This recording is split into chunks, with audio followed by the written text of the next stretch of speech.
Good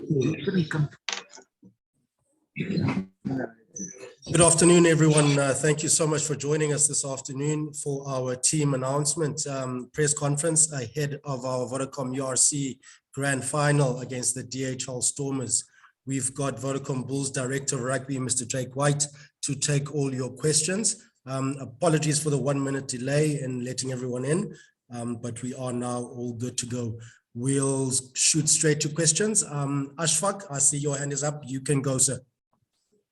Hi, good afternoon, Jake. Hope you're well after the training week. Well, thanks, Ashfaq. A big call in some ways to stick with the same team that started last week and the bench. Cuddly Orange is still on the bench, and I take it David Creel's 100%. Yeah, sorry, I don't know. You confused me. David's on the bench. Ashfaq, Cuddly's playing. I don't know what team you got. I hope you got the right team. The team sent out was David at wing and Cuddly on the bench. No. It's wrong. Cuddly starts at 15 and David's on the bench. Okay, cool. Then what does it mean to have Cuddly back in the starting lineup? Yeah, well, I mean, as I said, he's like, you saw what he did. I mean, guy's been out for about 7 weeks. Comes in a game like Leinster, I thought he was outstanding for guys and played rugby for so long. It's his birthday today as well, so it's quite nice. At least he's on a bit of a high. As I said, I'm looking forward to him playing tomorrow. He played really well against the Stormers last time as well. Remember, he made a lovely line break, led to a try that we scored as well. So, yeah, I mean, he obviously comes from here. His parents, I'm sure his family will be out here. And yeah, I'm looking forward to him because, as I said, he's a phenomenal player, and he's been picked this week into the Springbok setup. So he's having the week of his life so far. So hopefully we'll finish it on a good note. Nathan? Thank you, Tapambi. Jake, what's the itinerary or schedule been like since the Leinster game with traveling and field sessions before the final? Yeah, look, Nathan, hasn't been ideal. I mean, obviously, one of the things that we had to do is we couldn't leave until we knew whether we had to come home. And you saw it happen in the last kick of the game. So, we couldn't even have preempted and thought, the Stormers will win. Let's get on an aeroplane. It doesn't work like that. We'd been halfway halfway back home. We'd have to turn around and come back. So, but saying that, I mean, it's the same thing. We flew on a short week to play Leinster. We played Leinster on a Friday night. We played on the Saturday in a real 83-minute tussle against the Sharks. So, the one last thing, Nathan, which I'm very confident about, this group of players has backed up week after week. They've played Currie Cup. They've had to sometimes play Wednesday, Saturdays. This is another challenge. So we flew back, and it was quite nice. A lot of them flew back business class. And, it wasn't ideal. We all didn't come back in the same plane, but hey, there's a lot more things to be unhappy about than not coming back in the same plane. As I said, business class, got back. We would have had an easy week anyway. At the World Cup in 2007, we didn't really train. We basically, there's no more we can do now, and we're not going to change anything. I mean, whatever's worked has worked. So, we basically just tightened up the things we need to tighten up. And we didn't really need a lot of time. I just think, now it's more having the experience I've got. It's now just about preparing as well as you can in the time you have. And I'm very happy. We've had a good week. Vuyo? Thanks, Tumani. Good day, Coach. Coach, just having conversations with some people in the fraternity, I think the focal point that we all get to is that South African rugby is the biggest winner, no matter what happens tomorrow. Just how much of those sentiments are you sharing, especially when you look back at the start of this tournament, how opposite those comments were to the South African fans? It's really fantastic. I just bumped into some guys from the URC. I've just landed. They're obviously happy, excited, and obviously very chuffed about the fact that there's two South African sides. I read a lot this week. I haven't been in the media much, but I've obviously read a lot of the media stuff. And, there's obviously all these romantic stories about how teams get motivated. We were 15th. We never, ever, we lost our first game. I think we lost our first 5 out of 6. So if there's ever going to be a romantic story view, it maybe be the one about the Bulls that came basically from nowhere, to win the competition. So, yeah, I mean, it's going to be a fantastic occasion. We've also got another team playing tonight in the Currie Cup semi-final. So, there's a big week for us as a group at the Bulls. Ken? Thanks, Kumani. How's it, Jake? How you, Ken? Jake, you've had 2 fairly close losses to the Stormers in matches this season. Yeah. What do you feel went wrong in those games, and how have you set about improving them, or have those issues been improved already? Yeah, Ken, look, I mean, we've had 2 losses against them. I think we've probably had about 8 or 9 wins against them in the last 2 years as well, which has been fantastic. In fact, one, we were running away with them and the Lightning stopped the game. So, yeah, I look back at those games, and I mean, I'm sure you will remember, I mean, as you do watching those games, we were 18-0 down in the first game, and then we were up and we let them score right at the death. So we were in that game. We were even leading it at one stage, as I said, after being 18-0 down. And I think the last game at the Stormers, we had Bismarck sighting, which wasn't ideal. It went on right literally into the warm-up of the game before we knew he was out. I had Ruan for Mark. I had Grobbies. And I think those 2 guys were at the lineman camp, and their heads were, you know, it's obviously natural. Their heads were with the Springboks and thinking about how they can get in the Springbok team. Marcel Coetzee wasn't selected. Probably felt that he wanted to prove a point in that game, and I think Ulrich as well was at the lineman camp. So there were a lot of things that weren't, you know, it's no one's excuse. It's just the way it is. They're young boys, and you know, they have a dream to play for South Africa. As I said, that week was a bit of a disruption for us, I think, and I'm not, again, we lost by 2 points. We lost by conversion. Yeah. So as I said, I'm fully confident that this time, having learned what we learned last time. You know, having guys now, they know who's in the box side. There's no more trying to outdo anybody. You know, as I said, all this media stuff, I repeat myself, is all, you know, it's lovely for the outsiders. It's lovely to build up the game, but it's not for us, kid. You know, I go back to 2007 World Cup. You don't have to, the emotions come on its own. You don't have to bang your chest.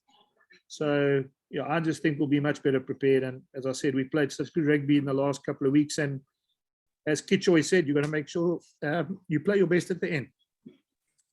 Ken, do you have a follow-up? Jake? Yeah, please. Jake, just putting aside all that sort of off-field disruptions, just on the field, would you say scrums and breakdowns are going to be the 2 key areas where you need to ensure parity with the Storm? Well, Ken, to be fair, you know, we got Grobbies, who's probably one of the best ball field fishers in the game. We've got Marcel, who's unbelievable on the floor. You know, so it's not a case of, you know, Deon Fourie is a wonderful player, and he can also go hard at the breakdown. But yeah, that's a skill that we've got. We've got enough players in our team that can do that as well. So yeah, that's one area. The other area is the scrum. You know, I just feel that the turf at Newlands or at Cape Town Stadium is not conducive to scrumming. And you know, I know the Stormers have obviously spoken a lot about the fact that they've got great scrum and they've got 2, you know, World Cup winning props, and that's fine. But I just don't think the surface here gives them the, you know, gives them the benefits that they, or the bonuses that they should get, because, you know, I just think that it's surface that breaks up quickly, and it's sometimes the way it takes the contest of the scrum away. And I'd hate to lose a game because the scrum collapses. And the perception is that the 2 Springbok front rankers could never have done anything wrong, because I've seen them slip.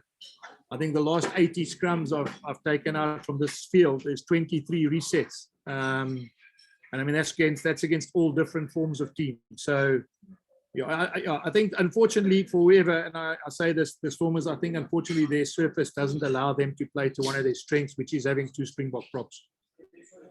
Kobus? Hi, Jake. You mentioned young boys now. A lot of these players haven't played in a match, a big match like this. What will your main message be to your players?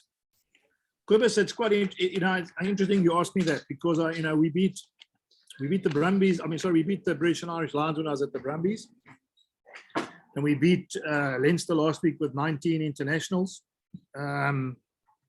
I think we beat SAA, and the message is simple, Kobus, is they all those players that we played against started like we started, all of them. They started as young guys in a group, and they had to either sink or swim. And I think that's the message. I think you just got to sink or swim. I've got no doubt. Every time we played in a knockout game, we've come through the other side as winners, and that's the thing that we get positive on the side. Every time we've had to beat someone, we lost to the Sharks twice in the season. We beat them in the playoff. You know, we lost to the Sharks in the Currie Cup. We beat them in the Currie Cup final. We lost to Stormers twice. It's irrelevant. Now it's a playoff game, and as I said, the lessons that we learned playing those big teams, all those big teams have started like this. And we don't have 5 World Cup winners, Kobus. We don't have 5 people that are, if they pick the Springbok side tomorrow and they pick 23, we wouldn't have 1 guy in the team. So, but saying that, it's a great way to be, because all the teams have started like that. Leinster started like that. Crusaders started like that. Springbok started like when I coached the Springboks in 2004. We had 175 caps, of which Brayton, I think, had, I don't know, maybe 80 and also had 50. So I think there were like 130 caps between 2 players, and we only had 175 in our team. And that team went on to win Tri-Nations, World Cups, British Irish Lions. So my message is just, listen, boys, let's go out there and do it. It's a great opportunity for you. Every time I've sort of challenged you, you've won. Simon? Thanks, Jumani. Hi, Jake. Jake, I've got 2 questions for you.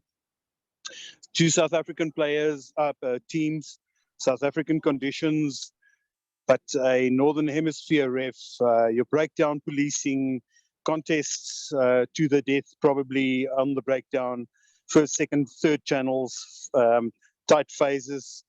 How have you prepared your team for this? I mean, it's a big moment. It's the big stage.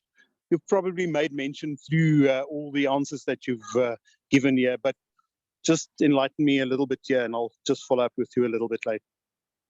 Okay, Simon, yeah, look, I'm very happy it's a Northern Hemisphere referee, and I say that because I think we won neutrality. Every coach won a neutrality in the whole competition. We were the first, all of us, when we went overseas, we didn't get any, remember when everyone was complaining about the fact that there's no neutrality in the game, etc., etc. So to have Andrew Brace, he's an international ref, he's ref, 6 nations. I think refs themselves would like to ref finals. I think refs themselves have prepared the whole year also to be at their best to get these sort of games. And I found Andrew Brace as one of the better referees we've had. I thought a couple of the overseas guys we had were fantastic as well. So, and I think his interpretation of, we've done some work on him, and the way he blows the game is the way you've got to adapt, and the team that adapts tomorrow, that'll be my answer to you. The team that adapts the quickest and understands and has done their homework will come out at the end. And I've got no doubt we've been working hard for, this is not just the thing we started last week. We've been together for 2 years, and this has probably been the game that we've wanted to be part of. So yeah, look, I think it's got South African touch judges and South African TMOs, and obviously they on merit. You've got a guy like Paper, who's a great referee, and then obviously Marius, who's going to be at the World Cup as a TMO as well. So it's great. There's 4 great people involved in the game. And I'm looking forward to it, because, as I said, I think we've done really well when we've had Northern Hemisphere referees ref us in all the other games. So we've probably adapted very well to the way the Northern Hemisphere referees want to ref. Heinz? Thanks, Jake. And just the last question. Sorry, for me, sorry, Simon. Sorry, Jumani. Just the last question. You've made mention of the fact, yes, no stars in your team. It's been like that for the URC for, well, the whole URC, and now it's the stars not only against the Stormers, but also you met them at the South Sea Sharks as well. The question is this what Jake White wants to achieve as a coach? You've made mention, you've been around the block many times, and we know your history, we know your success rate, and like you say, quote unquote, the romantic stuff and stuff like that.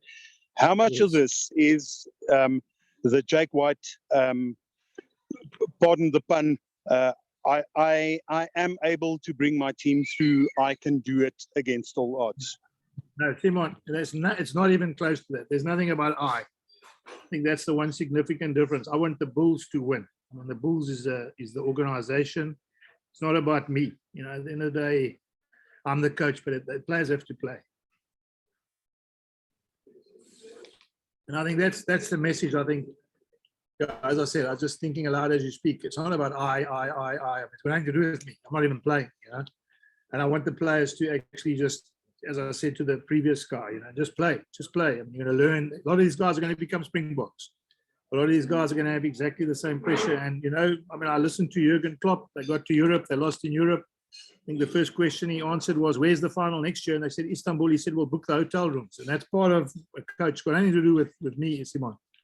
I'm not here to, you know, as I said, it's about the team. I think the Bulls want to win tomorrow. I think the Bulls organization and the group of boys here, they want to win. Heinz, over to you. Awesome, Jack. Thanks for your time. Also, just two quick questions from me.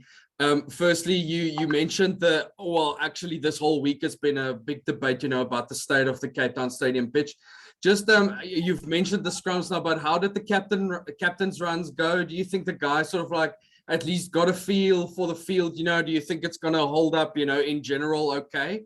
And then just secondly, there's also been this narrative this week, you know, from some observers, you know, that you guys might have actually played your final last week. But that sort of like goes against what Marcel, you know, has been saying, you know, for the past couple of weeks now, that given your slowish start, you guys have been playing playoff rugby, you know, since basically from round 7 onwards. So you guys must already sort of like be in that groove, you know, for weeks now. And it also doesn't quite take into account how successful you guys have been, you know, in finals. I mean, you've been winning. Exactly. Now, Heinz, you hit the nail on the head. Last week when we beat Leinster in Leinster, we didn't celebrate. So it wasn't like we had achieved anything. I can tell you the change room was like, you know, it was obviously happy, but it wasn't jumping around like we had won anything. And I think that's a good sign for a coach. We've been playing knockout rugby, you're 100% right. We've had to jump up from 15th on the log. As I said, we played Connacht and Leinster the first 2 weeks. Then we got a win against Cardiff, and we lost to Edinburgh, and we lost to the Sharks, and they got a bonus point. So out of 5 games, we had got 1 win.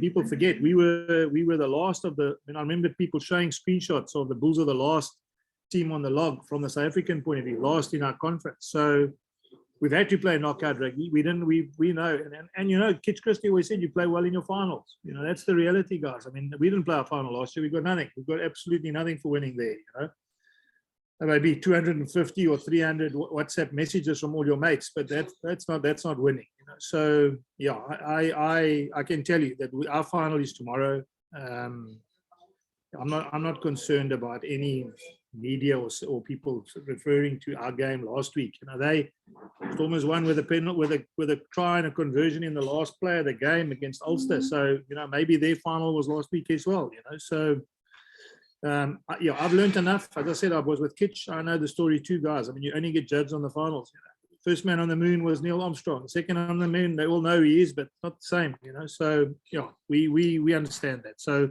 that's the first thing. Second thing is, we haven't been to the field yet. I mean, we're going to go there now this afternoon. So we haven't trained on the field as in see what it's like now. But I think historically, I've just given you a fact. The last 80 scrums on that field, 23 resets against different opposition. Now, you can't therefore say that one team is illegally scrumming or the other team, because I mean, out of 80 scrums, they collapsed 23 times. Something is not right. So I just wouldn't want tomorrow. The perception is that the 2 South African front rankers who are really good rugby players and good scrummagers get the rub of the green because the front row collapses. So I also think we've scrummed really well. In fact, one of our stats is I think we've got one of the highest amount of scrum penalties as well. I'm talking about in our favor. So, you know, I just think it's one of those areas where, you know, I just wouldn't want to have a result based on the fact that one scrum collapsed and the perception was that one person had caused it to collapse and that team ends up losing. Sanele, and then Quest after you. Jake, a couple questions from my side. First of all, you guys are in the final, which is something to celebrate. It's a great moment, but it didn't start out that way at the beginning of the season. So I just wanted to know from you, from you as the director of the Bulls. I know all SA sides had that turning corner moment somewhere during the season about 8 weeks ago, but for you guys, that turning corner moment, can you describe that, how that was like for you guys to turn the season around and get to this point? Yeah, so yeah, that's the easiest question I can answer. The very first time we got the moment came on is when we lost to Leinster.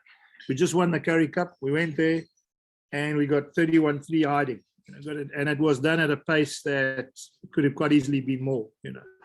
And I think that was the moment where the coaching staff just decided, look, if we're going to keep playing the same way we've been playing local rugby against everybody, and it looks hell of a good, and we think we on to something special, and then we basically got a lesson from Leinster on that. That's not the way you play rugby. So, and that happened from week one. So, you know, we can't in 3 weeks in a tour change everything. We sort of hung in there with what we could. We came back with 1 win, I think, and then 1 losing point, losing bonus point. So we basically had 5 points on the log. We played the Sharks, we got nothing.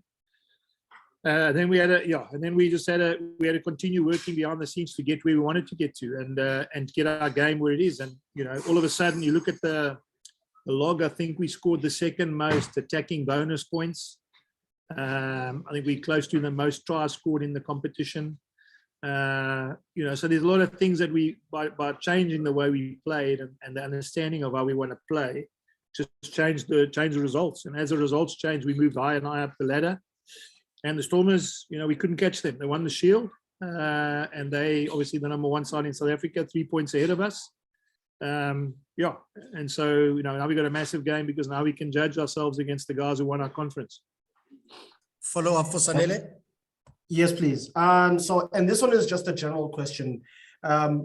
We've seen that in the semifinals, in these semifinal matches, the stadiums have become more and more filled here in South Africa, which is a good sign, I would say, going forward, given how, you know, over the years, numbers have become to dwindle less and less. What lessons are there now to be learned for all the SA sides in terms of bringing the people back? Because it seems like it's one thing to say to the people, come support the teams because the teams are there, but it seems like maybe the teams need to win first before that support can come back and the fans can come back into the stadiums in their numbers. Yeah, so nearly I can tell you on the aeroplane today, there were a lot of farmers that were coming from the Northern Transvaal. There were a lot of guys flying down in the same plane as us from the Northern Transvaal and from above, you know, as I said, from Pretoria. And I can tell you, it reminds me of the old days. I think guys are now following their teams again. And you're right, you got to win. I mean, no one wants to follow a team that's not going to win. That's part of, I suppose, our jobs as coaches. We got to get that vibe going by getting winning teams. And, you know, I've got no doubt the stadiums were full up. You know, we haven't managed to play a game at Loftus, except for obviously the Sharks a couple of weeks, but we haven't managed to play like a final in front of our crowd. And I think as it stands now, we've won about 5 trophies and we haven't had that privilege of playing it in front of our crowd. So, yeah, look, I you know, as I said, it's going to be a fantastic occasion. We're looking forward to it. We're very well prepared. I can tell you we're very well prepared. I'm very happy. Yeah, and as I said to you, you know, there's all about tomorrow just doing the things we do well, and I'm sure we'll be fine. Wes? Thanks, Tumani. Jake, just a question about the line-out drives. With the weather and everything, I suppose line-out drives will be a big part of the game tomorrow. And your own line-out drive struggled a bit the last few games. I remember against the Sharks, I think Henko Venter went through the middle twice, I think, and stopped you and stopped a bit of momentum. But my first question is about the Stormers' drive. They scored many tries throughout the season with line-out drives, and on Saturday they managed only to score 1, and then Leicester got their number at some stage. Did you learn something from our Ulster? Sorry. Did you learn something from our Ulsters? Stop them and even got them in reverse gear sometimes. And did you manage to? Baie goeie vraag. As ek nou klaar is, dan sien ek Dwayne Vermeulen kom eet saam met my. En hy kom kapteinsoefening saam met my vanmiddag ook, en ek gaan met hom 'n bietjie praat oor wat het gebeur. Ek gaan my lyn staan en wys. Ek het alles nou hierso op die skerm en vir hom wys en vra wat sal die plan hierso wees? Wat sal julle gedoen het? Hoekom het dit so gedoen? So ja, so ek het daai base gecover. Hy kom vanmiddag, soos ek sê, ek wag nou vir my, miskien sit hy hierso en dan gaan ons saam eet en dan ry hy saam met ons oefening toe. Okay, we'll go to Ashfaq and then wrap it up with Ken. Jake, I know you said that the 2 losses against the Stormers are irrelevant now because you are both in the final. But what would you want your team to do differently from the last game at Cape Town Stadium where, you know, we spoke previously, you felt that the guys didn't fire a shot in the first half, but since then it's been going really well. I feel like the answer is just to win. Find a way to win. That's bottom line. Tomorrow's going to be about finding a way to win. You know, the game was on such margins. I remember speaking to you about it. You were sitting there in the box.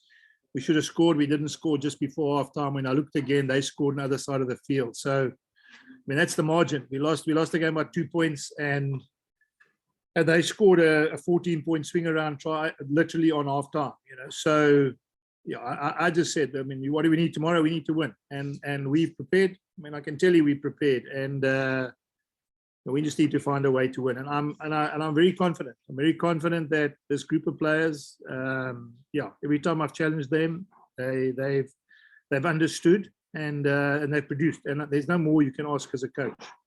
And the travel from Dublin is not a factor at all this week. Yeah, look, I mean, it's never going to be ideal when you play away. But I tell you what, we got out of that is we came out of airports with people clapping hands and getting people that said, geez, we love the Bulls and well done. And some people said, can you believe they beat Leinster? So, I mean, can you put a price on that? You can't really put a price on that. So you're traveling, you're not ideal, but geez, I can tell you all the accolades you get is also great for young sportsmen. So, you know, today as well, we flew down here, we're playing away, but I can tell you the planes are packed and, you know, the supporters are all in town and they're saying, listen, geez, guys, this is fantastic. I can tell you get a lot of that. Young boys that are playing, they don't underestimate the value they get from sucking in that energy as well in airports. And as I said, so the travel is not ideal, but hey, you know, if we're going to play in this tournament next week, we could be playing, I'm giving an example, this time next year, we could be playing Saracens away next week in a Challenge Cup, in a Champions Cup game. Then what do? You know, you can't say, yeah, we've got to travel to Saracens, we're going to get a hiding. So, yeah, it's one of those things I think this group has also adapted to us. I'm really proud of them. And they've adapted because they've played Wednesday, Saturday. Sometimes they've had to fly there. Then I've halved the team and I've sent some guys. And at the end of the day, you know, we are where we are today. We've got two teams in playoffs, one in the semi-final of the Currie Cup. I know this isn't the Currie Cup forum, but gee, I tell you what, we've got a, you know, for Union that's won every single trophy you could have won and have two teams in the playoffs is a hell of a nice place to be. And I can tell you the players enjoy it. You know, the players, they love being part of it. Final question, Ken? Jake, do you feel that your team has an advantage when it comes to being able to adapt your game plan to whatever the strategic necessity is in the actual final? And would you prefer it to be raining or dry? Yes, Ken. So I'll tell you, look, I think that's exactly it, Ken. I think you've summed up. I think the one thing I've learned with this group is they found a way to win different games. We've won it sometimes with tries. We've won it sometimes with forward play. We've won it with interplay, you know, with forwards and backs. As I said, I think the one thing this group of players has shown me is that they're exactly that. They're clever enough to work out in a game how to find a way to win. You know, and I've said that to you many, many times, not just even in finals, in games that, you know, that they've learned lessons. And that is for me the thing that I'm looking forward to. Is we had a lesson. We came down here. It's fantastic. We same hotel. We lost 19-17. We didn't play well. I mean, we didn't play well that day as well. As I said, the guys who were in alignment camps, heads were in another place. They admitted to themselves, you know, how they know they're in the Bok team. So we're a completely different team. And I go back to what Kitch said. You know, Kitch said you've got to play your best rugby at the back end of a competition. Kitch, you know, I mean, Kitch was with the Harlequins and he was with Springboks and he was with Transvaal. And I was lucky enough to learn that from him. As I said, it's finals rugby is different. Yeah. Finals rugby is, as you all know, you know, so now it becomes whatever happened last week or whatever happened the week before. Whoever lost the first one or won the first one is irrelevant. So, yeah, that for me is the first part. The second part is the raining, or, you know, we played last week in an unbelievable conditions. You wouldn't have seen it on TV against Leinster, and we found a way in the rain to play the way we played as well. So, you know, I don't know. I mean, I'm just trying to think aloud, but I don't know when last Storm was played in rain. So maybe if it rains, it might be a new dimension to the game as well for them.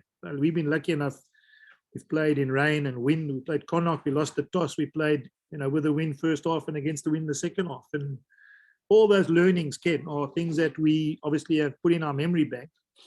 And if we have to play in rain, then the same answer applies. They find a way to win. And, you know, I think our coaches have done enough homework with scenario planning, etc., on all those things.